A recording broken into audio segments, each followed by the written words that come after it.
अस्सलाम वालेकुम बच्चों, उम्मीद है आप सब लोग ठीक होंगे। Last time we discuss the RNS concept of acid and base.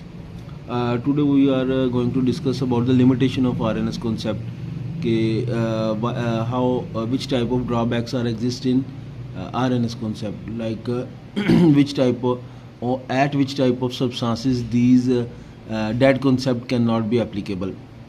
So first of all, RNS concept of acid and base is very simple and easily understandable, but it has its own limitation. ये सादा है, आप इसको आसानी से समझ सकते हैं.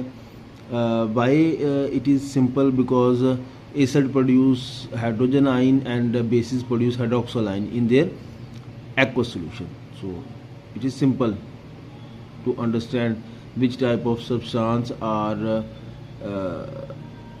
kept under the category of acid and under the category of bases. So for example, sodium carbonate, potassium carbonate and ammonia do not contain any hydroxyl group which will get ionized by water, but all of these compounds behave as bases and yield hydroxyl ion in water. वो कहता है कि कोई example अगर हम देखें जैसे sodium carbonate और पोटाशियम कार्बोनेट है, तो ये जो सब्सटेंस है इनके अंदर कोई हाइड्रोक्सिल ग्रुप नहीं होता, but which will get ionised by water. All this compound behave as bases and yield hydroxyl ion in water. लेकिन पानी के अंदर से ये हाइड्रोक्सिल आयन जो है वो निकाल देते हैं. तो मतलब इनमें हाइड्रोक्सिल ग्रुप तो नहीं है, लेकिन फिर भी ये बेस के तौर पे एक्ट करते हैं.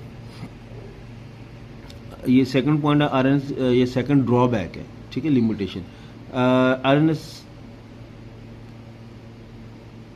definition also required that water must be present as a solvent in order for a compound to behave as an acid and base.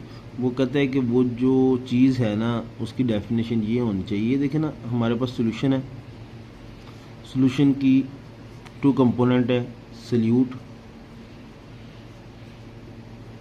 Plus solvent.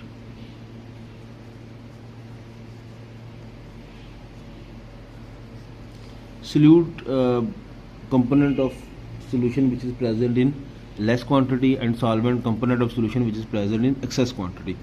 मतलब आपने कोई भी सोल्यूशन बनाना है तो उसमें जो चीज़ कम मिकदार में होगी वो सल्यूट होगी, जो ज़्यादा मिकदार में होगी सॉल्वेंट होगी. तो अल्टीमेटली हमारे पास पानी होता है वाटर एक्वस सोल्यूशन में, हम उसके अंदर थोड़ा सा एसिड डालते हैं तो एसिड सल्यूट होता है. तो कहता है कि आपका जो सोल्यूशन बन रहा है ना वो उसके अंदर वाटर होना ज़रूरी है. ये इसकी प्री रिक्वेस्ट ही है, रिक्वायरमेंट है, प्री रिक्वायरमेंट है. It was realise that a broader definition of acid and bases was needed to cover all the aspects of concept. वो कहता है कि फिर साइंटिस्ट ने कहा कि नहीं जी ये पूरी नहीं बनती डेफिनेशन, तो हमें एक बड़े लेवल पे मतलब एक ऐसी कंप्रिहेंसिव डेफिनेशन चाहिए जिसमें सब कुछ कवर हो जाए. तो फिर उसके लिए फिर एक नया कंसेप्ट आया था, हम उसको भी देख लेते हैं. वो कंसेप्ट क्या, वो हम उसको नेक्स्ट लेक्चर में कवर कर लेंगे. ये लिमिटेशन का लेक्चर हो गया. तो अब इसमें ये होता है कि ये जो क्वेश्चन है ये as a short question cover हो जाता है आपका.